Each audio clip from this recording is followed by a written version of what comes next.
Hoje eu peguei o meu convidado de surpresa, né? Mas eu chamei ele, eu que ia chamar ele que vem, semana passada, tô bem louca. E é uma honra para mim ter ele, Marcos Kligman. Eu nunca sei pronunciar o sobrenome dele. Seja muito bem-vindo, Marcos. Tu me escuta? Muito obrigado, estou escutando. Vocês me escutam direitinho? Tudo certo, te escutamos aqui. E tu que é artista, professor de cinema, autor de um canal audiovisual, que a gente tem a obrigação de conhecer, que nem tu fala, Isso. nesse momento que é um momento tão importante para a arte, eu queria conversar contigo. Queria que tu te apresentasse primeiramente, né? Eu já te apresentei um pouquinho, mas que tu nos contasse um pouquinho quem é Marcos Kligman. Tá bom, pessoal, vou me apresentar para vocês. Meu nome é Marcos Kligman, sou um habitué, um tradicional de Porto Alegre. Eu sou ator de formação desde os 8 anos de idade, desde pequenininho estou atuando.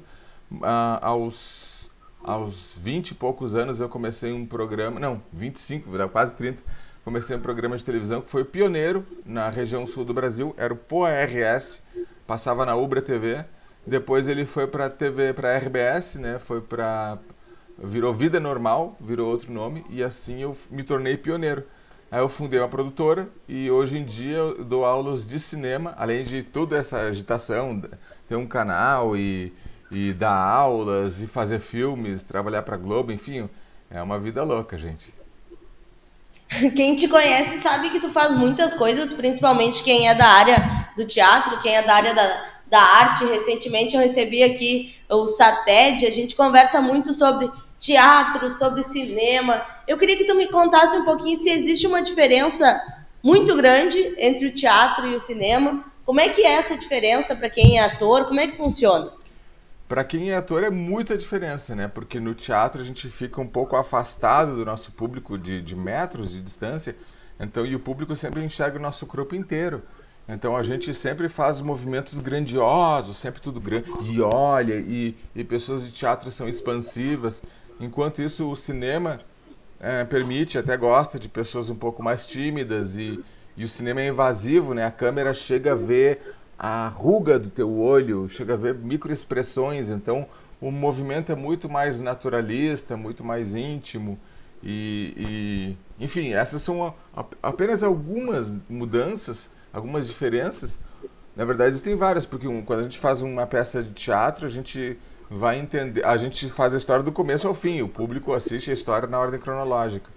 E no cinema a gente quebra toda a feição em várias partezinhas pequenas. Então a gente pode fazer a cena que a gente morre no final da história logo no começo, o que é uma coisa que para quem é ator ou atriz tem que se preparar mentalmente, né, para viver cenas fora de contexto. Então é um preparo que, além de ser muito mais pessoal, verdadeiro, ele não vou dizer verdadeiro. Sim, porque, por exemplo, se a gente pega o teatro, ele não é tão verdadeiro assim, porque, por exemplo, no Brecht a gente se distancia da personagem, né? A gente se afasta da personagem como ela é.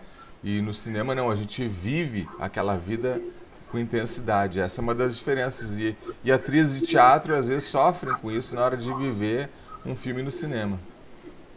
Uhum. Marcos, eu queria que tu me contasse um pouquinho da tua vida, da tua história. Por que tu escolheu a arte? Essa pergunta eu faço para todo mundo que é envolvido com teatro, é envolvido com cinema. Eu conheço a tua carreira, então eu sei que é uma baita trajetória, tu começou muito cedo. Mas por que a arte? Como é que ela entrou na tua vida? Pois, como eu comecei com 8 anos de idade, eu acho que eu nem sei como é que é do lado de fora dessa janelinha, né? Mas como é que a gente começa? Eu acho que tem coisas que a gente escolhe, tem coisas que a coisa nos escolhe, né? Então, tipo, eu acho que as pessoas que começam com arte, elas vão enveredando por esse lado por uma questão de personalidade. Elas têm algo a dizer, tem uma vocação que vai chegando nela. Uma vez a Fernanda Montenegro disse assim que como é que eu sei se eu sou para arte? Qual é a dica para atrizes iniciantes? E ela diz assim: foge, corre, vai embora. Se tu não conseguires fugir, aí então o teu negócio é arte. Porque ela está falando de vocação, na verdade, né? É um chamado, é uma vocação. A gente fica meio desconfiado, será que é, será que não é? Daí experimenta e dessa cachaça, né? Daí gosta muito, se sente muito impactado, começa a se aprofundar e quando vê tá lá enredado e não consegue mais sair. Eu acho que isso é o caminho para muita gente. Muita gente faz uma obra de arte e fica impactado com isso, com o retorno que teve, né? Com o reconhecimento, com o sabor da arte. Então não tem um ponto de não retorno, né? É isso. E é muito recentemente tu até ganhou uma menção honrosa, né? Tu ganhou aqui eu até estava olhando teu Instagram da quarta edição da Fantasnoia, né, em Novo Hamburgo. Isso.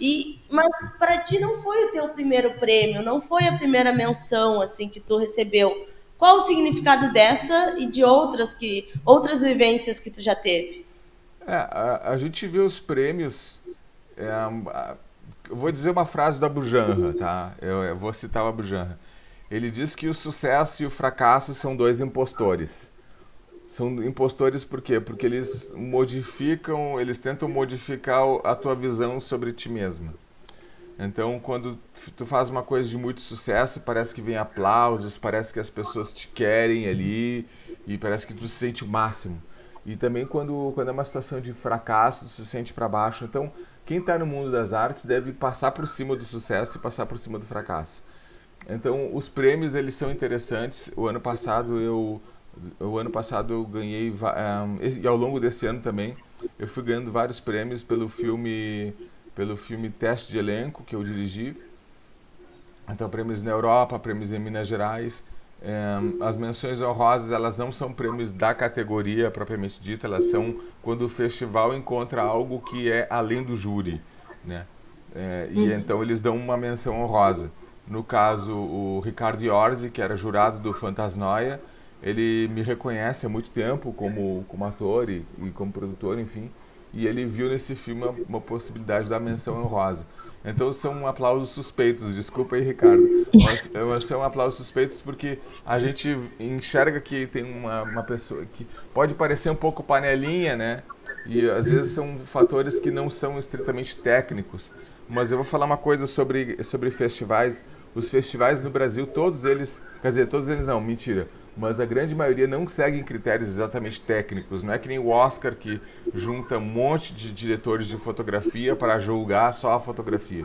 Aqui a gente não tem dinheiro para isso. Então a gente, ator, avalia fotografia, diretor de fotografia avalia atuação. Aqui é meio que uma salada. Então vai muito pelo natural, pelo que eu acho, pelo que eu gosto, não é tão técnico.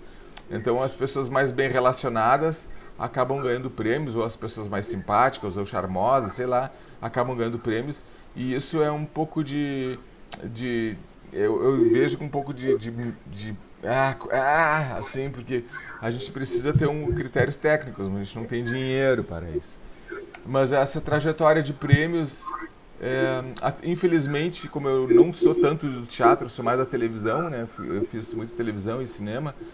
O, o teatro dá muito mais prêmios, né? Porque o teatro tem cenas locais de teatro, a gente tem festivais de teatro locais, a gente não tem muitos festivais de cinema ou de televisão. Festival de cinema a gente não tem, então a premiação de teatro acaba indo para o teatro. Então as panelinhas elas se encontram.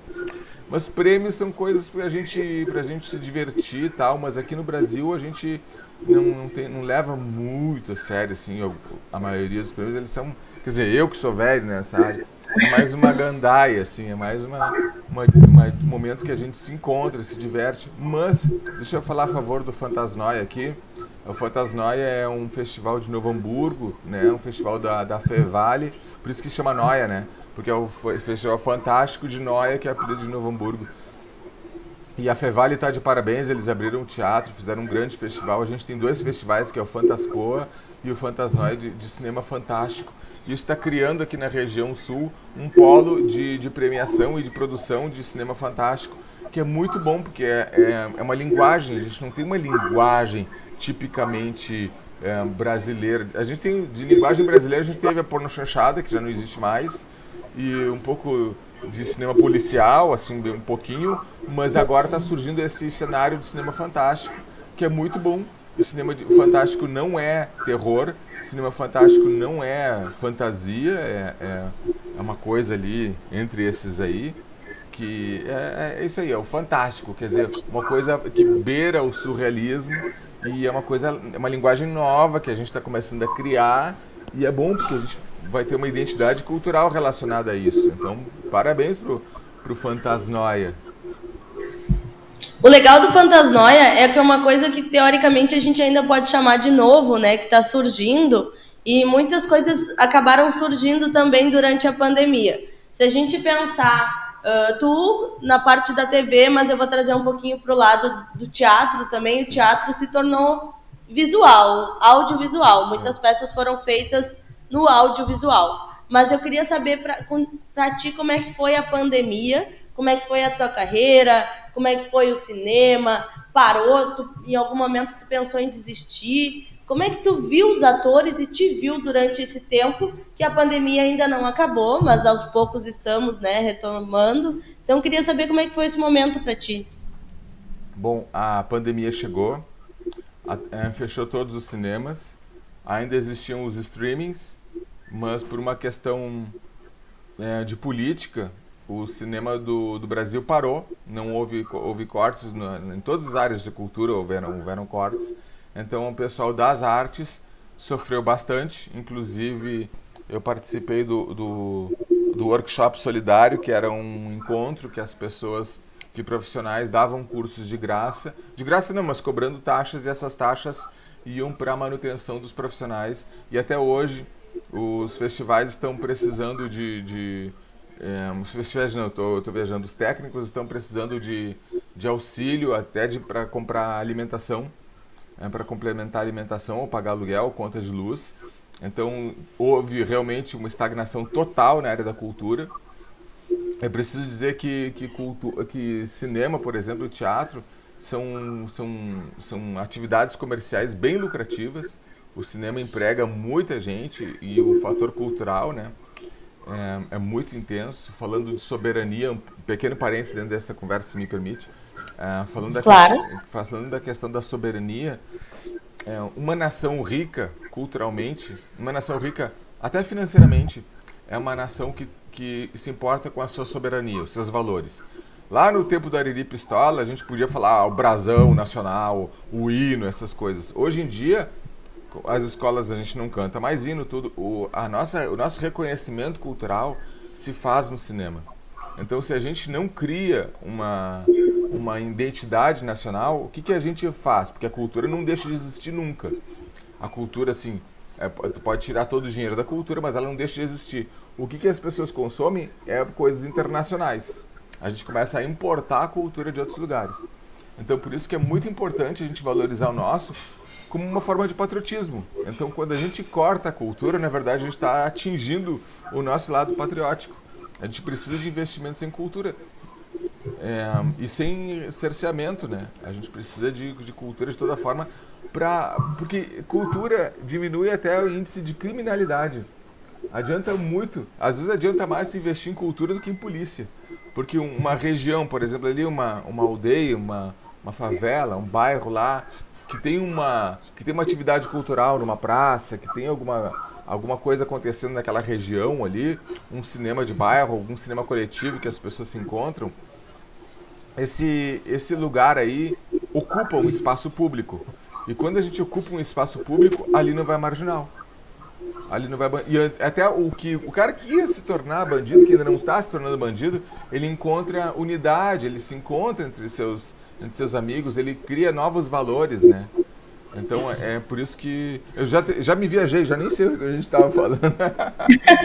A gente vai entrando num papo e quando o papo é É, bom, eu sempre digo que passa rápido, mas na verdade tudo faz sentido, porque eu te perguntei da pandemia e a gente entrou nesse assunto de que às vezes a arte salva mais do que ter tanta segurança, tanta polícia, né? Que e a arte salva muita gente. Eu vi a arte salvar muita gente no dia a dia. Mas já que tu falou de plataformas de streamings, a gente é streaming aqui também, mas tu falou de Netflix, HBO, e eu sou uma pessoa que sou muito fã do cinema gaúcho. Tu, eu sei que faz parte dessa vida de cinema gaúcho.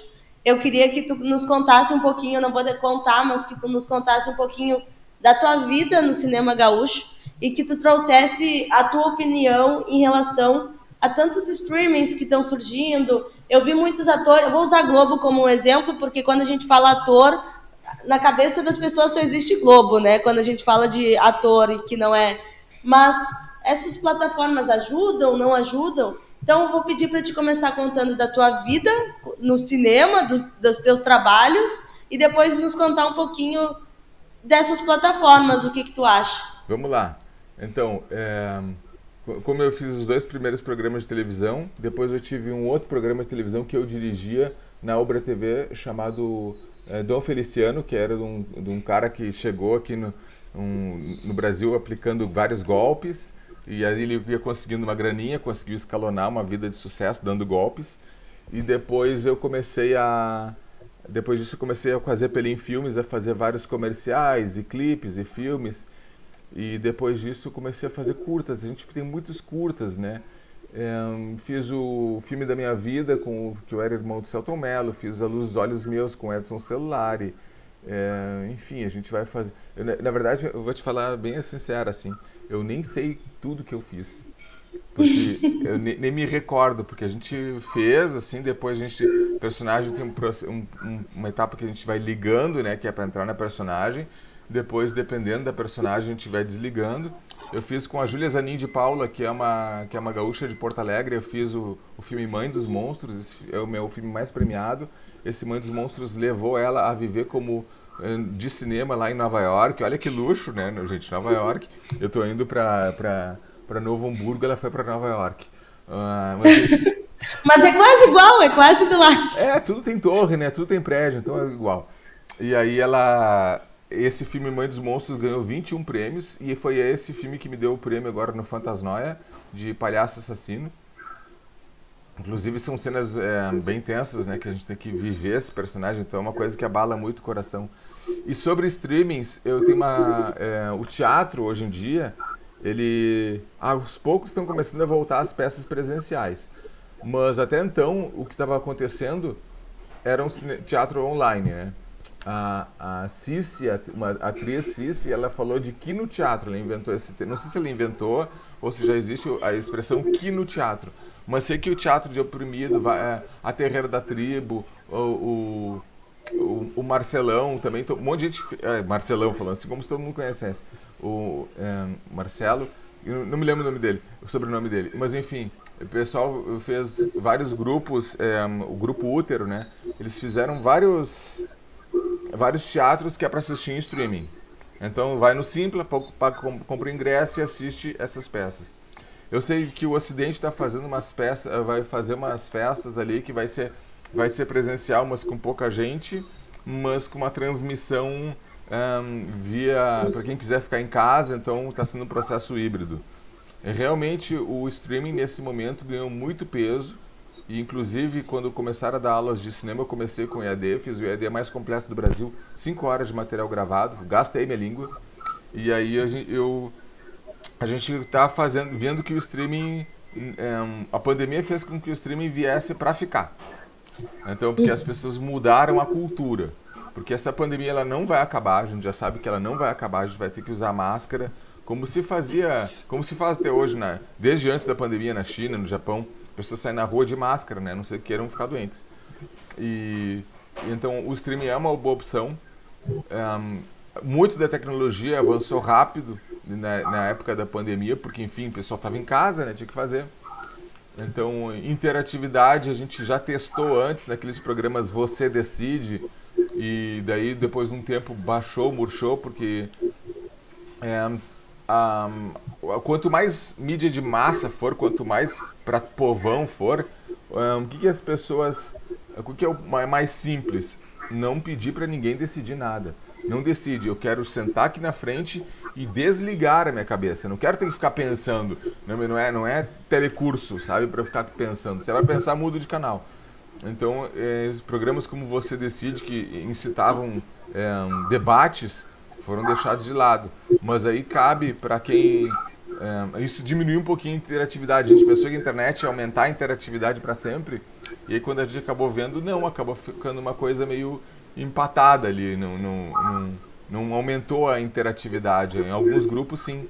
Mas, por exemplo, os saraus estão acontecendo e eventos online, aulas.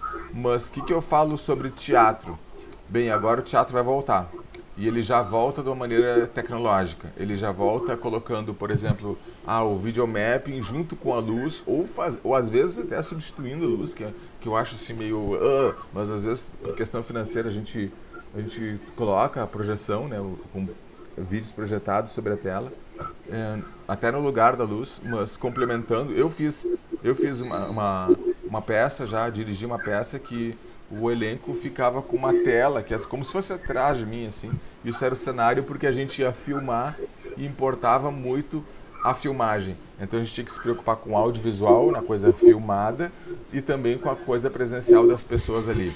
Então a gente, apesar de ser teatro, tinha um microfone, assim, aqueles microfones que são compridinhos assim, direcional, né, para a captura da parte eletrônica. Então o eletrônico tá vendo uma época de ciborgue, assim, nós estamos virando ciborgue. O eletrônico e o analógico se mesclam e isso parece que não vai ter fim, a não ser que venha uma chuva de vento solar lá e derrube tudo e deixe a gente na idade da pedra de novo. É um processo irreversível. A gente está misturando a eletrônica com o nosso dia a dia. Paciência, né? Mas a gente vai ter que se adaptar com isso. A gente vai se É, adaptando, né? tem que ser, tem que ser. O streaming veio pra ficar. Com certeza. Eu queria saber um pouquinho de ti, já que tu falou das aulas e da adaptação, tu falou das aulas EAD também, mas vamos trazer um pouquinho para o teu dia a dia, quando tu faz preparação de elenco, né, Marcos? Faço. Como que é para quem quer se tornar ator, quem quer conseguir trabalhos? Como a gente falou aqui, falou ao longo dessa entrevista, a gente sabe que não é fácil. Realmente não é fácil para o ator. Como que é para fazer uma preparação de elenco e como que funciona esse trajeto, assim, se tu pudesse nos contar um pouquinho, até para quem nos assiste tem essa vontade de realmente quero participar de algo, porque a gente sabe que vários testes são feitos. Tem mais a questão da DRT. A gente sabe que muitas pessoas que não são atores acabam pegando papéis, né? A gente sabe a realidade. Então me conta sobre esse processo. Muito bem. Para fazer teatro, a gente precisa fazer uma trupe, né? Pra fazer teatro, eu vou começar pelo teatro, que é mais, que por enquanto, para mim, acaba sendo mais simples. Para o teatro, a gente faz uma trupe. A gente junta uns amigos, dá um nome para esse bando, né? E aí a gente aluga um teatro. O teatro de arena é baratíssimo, assim, para pouca gente. Enfim, os teatros todos estão baratos por causa da lotação dos teatros. E infelizmente, né, para os teatros. As salas de cinema vão ter que se adaptar e virar teatro também, ou então não sei como é que eles vão fazer. E aí a gente apresenta uma peça. Escolhe uma peça, ou escreve, ou escolhe uma e apresenta, certo? É por aí. Para fazer televisão e cinema, como eu disse, eu sou preparador de elenco. Então eu pego um pessoal meio novinho, assim, na área. Porque é diferente quando a gente pega uma pessoa que é novinha e quando a gente pega um ator preparado. Quando a gente pega um ator que já vem há muito tempo no teatro, aí essa pessoa o meu maior problema é quebrar os vícios dessa pessoa. O que é quebrar os vícios? Ela tá com o vício do teatro. E aí tem que quebrar esse vício do teatro nessa pessoa. Transformar ela em uma atuação naturalista. Porque tudo começou com o naturalismo de um cara chamado Stanislavski, um russo lá. E aí a gente tem que se preparar para esse tipo de coisa. Sim, o nome de russo, o nome de alemão parece estar ou espirrando ou xingando alguém, né? E aí. Os caras são super importantes, né? A gente fica. Os caras são. Mas já pensou como é que é o alemão? O alemão, quando vai dizer eu te amo pra alguém, fala. Dá um tapa na cara da pessoa. Isso é o alemão dizendo que te ama. Então, o alemão e o russo são importantes. Os russos são muito importantes para o teatro e para o cinema. Então, a gente pega um. Quando quem não sabe ainda de teatro, a gente, em primeiro lugar, ela tem que trabalhar só a empatia pessoal. Porque ela acha que viver uma personagem é fingir. E daí é um problema, porque não é fingir, é viver. Mas como é que tu vai viver a vida de uma outra pessoa se tu ainda não conhece a tua própria vida? Então a gente, primeiro passo, eu dou aulas, deixa eu fazer um marketingzinho, eu dou aulas na Elite, eu tenho que falar, senão a Elite vai cair em cima de mim. na Elite Acting, tá? E então lá eu dou esse tipo de aula. A gente a gente pega um personagem, a gente pega uma pessoa e ela tem que se autoconhecer. Ela tem, os maiores problemas de quem está começando são problemas que a própria pessoa coloca em si mesma, são barreiras. São barreiras de ela tem que saber ir fundo, se futricar, se conhecer a fundo para daí ela se torna livre para começar a viver outras vidas. É sempre assim. A gente primeiro se conhece, depois conhece. Então, a pessoa que depois que ela se conhece, ela se abre para o mundo e fica mais fácil. E aí já é tipo a fase 2. Aí começa uma outra etapa que aí é ter empatia, que é viver uma outra vida que não é a sua. E aí a questão do DRT que tu tinhas me dito, bom, a carteira DRT é uma carteirinha que o SATED te dá. O SATED é o sindicato. Quem tem a DRT se torna da classe artística, uma pessoa que é artista profissional. Muita gente confunde, eu vou te contar, a diferença entre profissional e amador. O pessoal diz que profissional sabe mais, profissional não sei o quê. A única diferença é que profissional cobra. Então, não necessariamente amador é pior do que profissional. É só uma questão de dinheiro, de grana. Então, a pessoa quando se torna profissional, quer dizer que ela pode comprovar que ela já tem uma carreira, já está fazendo profissionalmente peças. Então, o SATED é um sindicato dos artistas, ele vai identificar, ela vai querer provas que tu já está seguindo uma consistência artística, que já tem algumas peças sendo feitas, acho que no mínimo 5 por aí, não sou representante do SATED, mas enfim, algumas peças já tem que fazer. Aí vai no SATED, apresenta essas provas, paga uma taxinha do SATED, que é mínima, e o SATED está precisando, o SATED está mal das pernas, e aí obtém a carteira do SATED, e o SATED dá várias vantagens. Eu não estou fazendo propaganda gratuita aqui para o SATED realmente é importante, porque conseguiu várias conquistas para o pessoal das artes. Por exemplo, o cachê teste, direitos da atriz e do ator. O que é o cachê teste? A gente vai fazer um teste de elenco para ver se a gente vai participar de um filme, de uma obra, de uma peça, qualquer coisa. O trabalho do ator é atuar, o trabalho da atriz é atuar. Se a pessoa atua, nem que seja para um teste, já está trabalhando. Então já tem que ganhar um cachê, nem que seja para o teste. Ninguém chama um encanador aí, ó, conserta aí o cano, se ficar direitinho eu te pago. Não existe isso. Então também para atriz ou para ator, um momento de teste é um momento de trabalho. Então esse cachê teste foi uma conquista. Quem tem a carteirinha de DRT consegue esse valor mínimo e além da meia entrada, né? Porque o trabalho de um artista é assistir teatro também, é assistir as peças de arte para se enriquecer, para se aperfeiçoar. Então é justo que uma atriz ou um ator que precisa ter essa obrigação de assistir tudo que é peça, né? Senão ela vai à falência. Então a gente não vai ter fins lucrativos com quem, ou vai ter metade dos fins lucrativos com quem é atriz ou ator. Essas conquistas se fazem com um trabalho consistente, né? Atuando, comprovando e super recomendo, sabe? E o SATED daqui tá fazendo boas conquistas. Não, o resto eu me perdi. É isso. Eu acho que eu falei tudo, né? E quem tem o sonho de.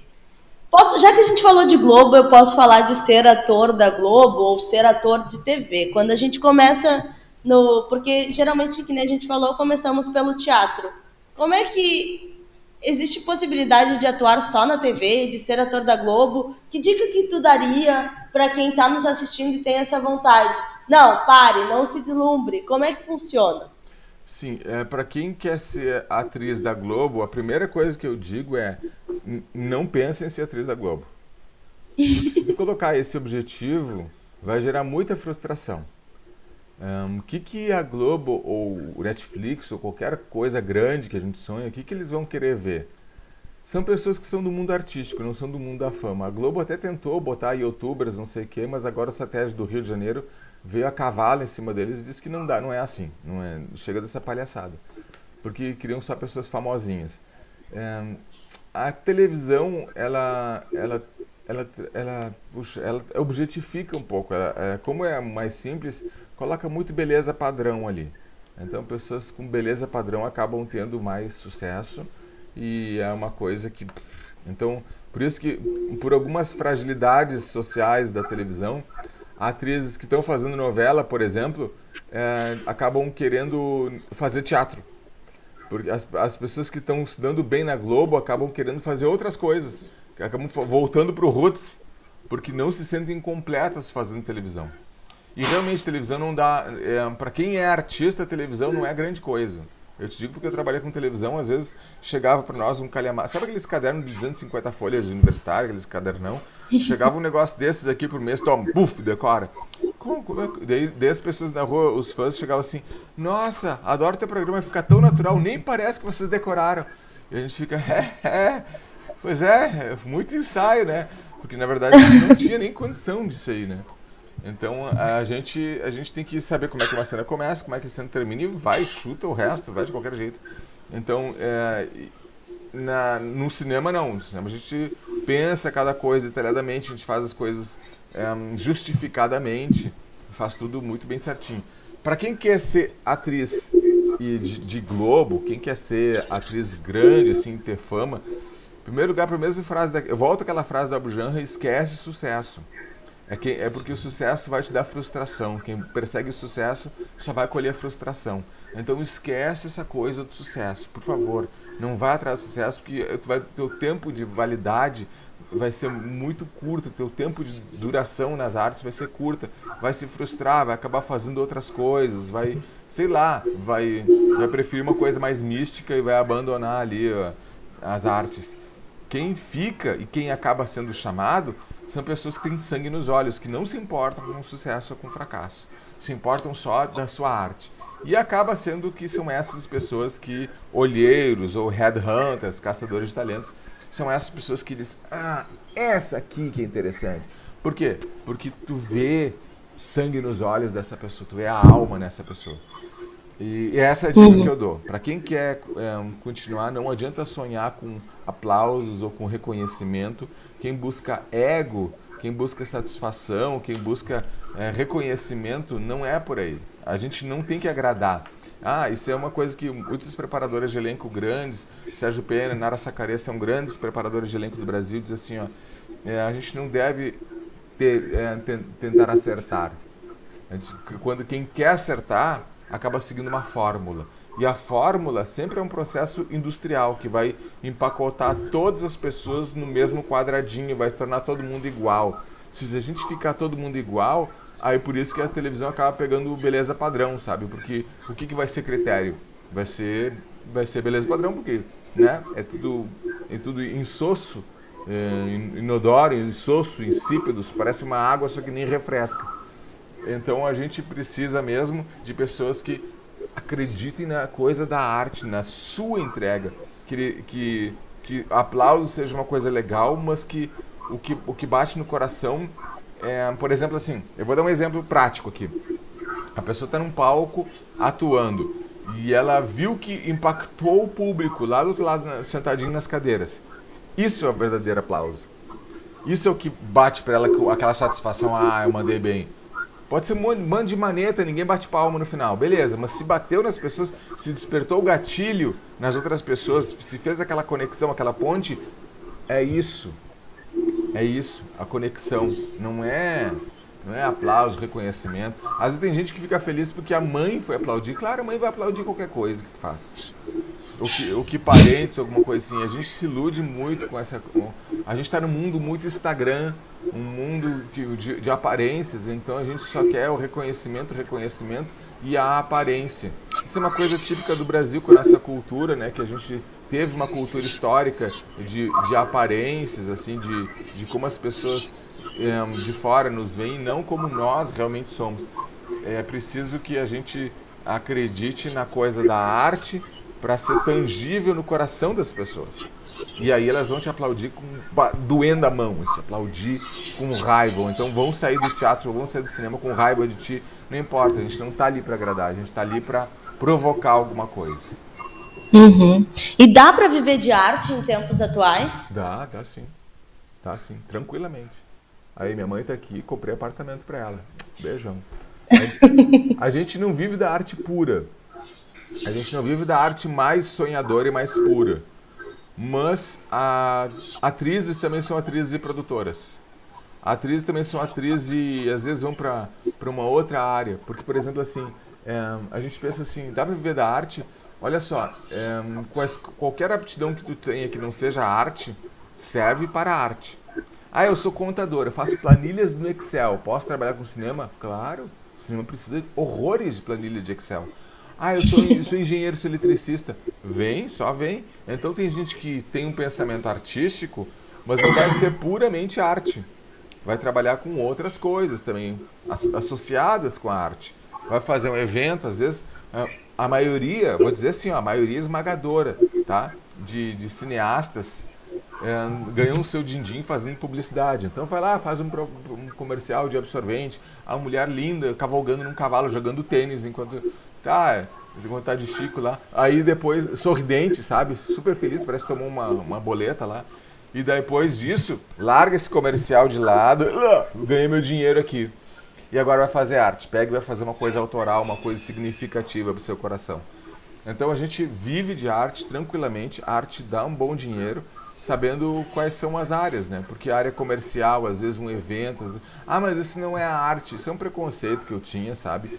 Assim como muita gente do cinema puro tem preconceito com quem faz publicidade, diz assim, publicitário diz que isso é filme, isso não é filme. Não é filme sim, sabe? O que não é filme, na verdade, se a gente for na parte purista, né? Filme na tradução, no sinônimo, no dicionário, o filme é uma película, né? A gente não usa mais película, rolo de filme para gravar, a gente usa cartão, HD, outras coisas para filmar. Então não existe mais filme. O que é filme? Então publicidade, sim, é filme. E a gente tem que viver da parte comercial também para fazer nossas artes. Tudo isso é arte. Muito bom. Que importante conversar contigo, Marcos. Vou te agradecer a tua presença aqui no Poe Streaming, mesmo em cima da hora. Muito bom te ter aqui. Obrigada. Um beijo. Espero poder te encontrar presencialmente, quem sabe por aí, né? Atuando, se vendo na TV. E espero que em breve a gente se encontre. Muito obrigado à tua audiência, para ti. Eu espero que minhas palavras tenham servido aqui um pouquinho para as pessoas, que todo mundo seja feliz e todo mundo consuma bastante arte. Arte local, gente, arte nossa. Vamos assistir os nossos streamings aqui, nossas peças de teatro, que a gente traz a nossa cultura, a gente enriquece a nossa região. Muito obrigado. Obrigada, Marcos. Um beijo. Até.